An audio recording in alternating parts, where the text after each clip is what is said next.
Hi, so I already made a video on ICET preparation strategy, but I made it in Telugu and I've got many comments for people asking me to make it in English so that they can understand. So that's why now I'm making it in English. So those who all have watched the previous video, and if you have understood and if you are a Telugu person, then I don't think so you need this video, because I'm just gonna repeat the same thing again here but just in English. Okay, so let me just tell you how I studied and how I prepared for ICET examination. Firstly, there was just only 11 days and I did not even purchase any book. So what I did was, firstly I collected the syllabus. I just checked with the syllabus, what is the syllabus, what is the pattern. You also just do the same thing. In many of the websites in Google or even in YouTube, there are many videos where they have made you understand that what exactly is the paper, what is the time limit. So basically the time limit is 2.5 hours, that is 150 minutes, and you have 200 questions. So it's like one question correct, you will get 1 point. If it's like if you made it wrong, there is no negative marking. And then, so firstly I collected the syllabus, I understood what are the topics. So whatever the topics, I know basically English is something which most of the people might be okay with, because they don't have to learn something new in that. What they have to learn something new is reasoning and maths. So reasoning and maths is what I have learned. So let me just quickly tell you what's the paper pattern. It's like 75 questions for reasoning, 75 questions for maths, and 50 questions for English. So I'll tell you later that how I attempt the paper, but let me just tell you what exactly I did in these 11 days.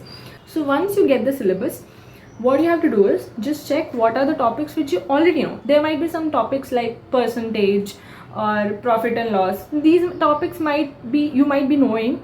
And if you don't know also, it's fine, you can just watch a YouTube video regarding that. There are many concepts videos. You just search on YouTube that TS ICET profit and loss concept explanation, so something like that. If you are not getting TS ICET, it's fine, you can watch AP ICET also, because the difficulty level will be almost same.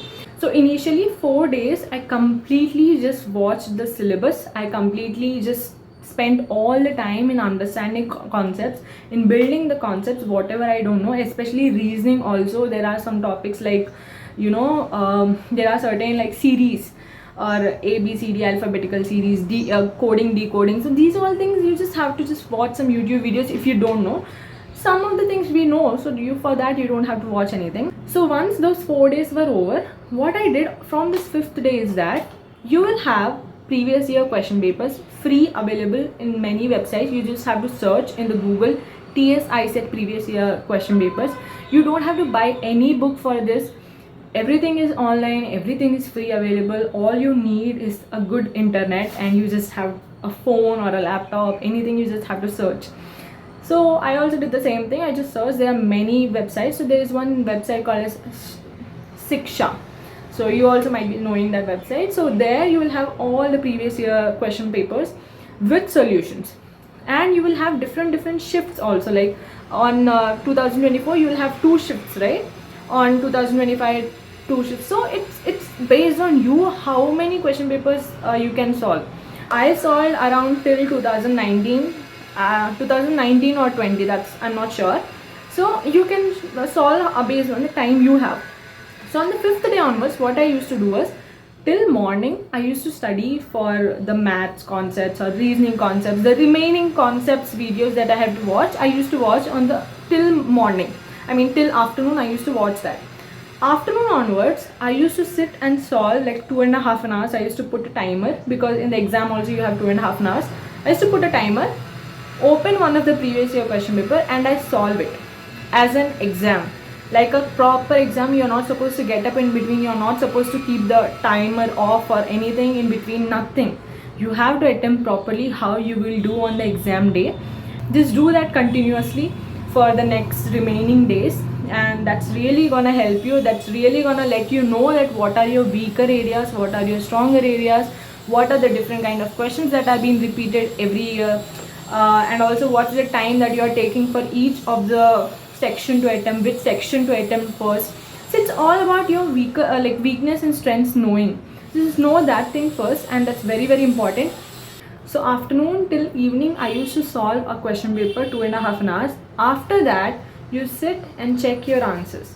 and after 2-3 papers you solve, you will understand what's your margin, like what exactly you are scoring. So usually for me, I used to score like around every time 120, 125, 110, 115. So it was like in between of 110 to 130. This was my range. So usually you will also understand what exactly is your range, and it depends on the difficulty level of the question paper, so you don't have to worry about that. But just understand, the more you practice, the more you can. It's just the 11 days matter. So even if you till now you didn't study, it's fine. In this 11 days you can just work very much hard and you can get very much good score. Why? Because most of the people who are coming to write this exam might not be serious and they might not have studied properly. So if you are studying like 10 days also, if you are doing proper hard work, you are gonna get good score. And that's it. Everything is free online. Just use all the sources that you have. And also when you're preparing, when you're making the notes, make sure you are writing all the formulas or whatever things you are studying.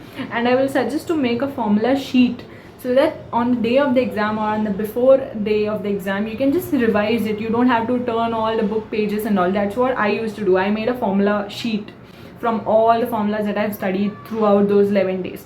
Also, one more thing that I have to tell, that on the exam day you will be getting only one rough sheet for your rough work, and that's one A4 plain sheet.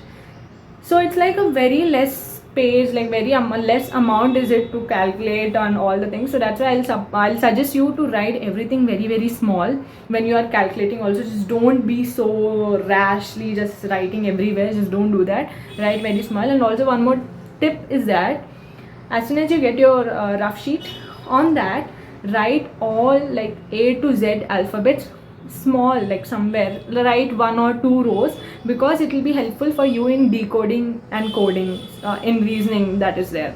Because in middle of the exam you don't have to write A, B, C, D, E, F, G, you don't have to write that. So initially before the exam starting, that time itself you can just write all those things. When you are just, when you are just sitting without any work, you are just looking around at each other, so in that case you can just write all those things. Yeah, so this is what I have covered in the previous video also, and if you have any more queries you can just comment down. I'll just reply and whatever I know, and hope it all helped you.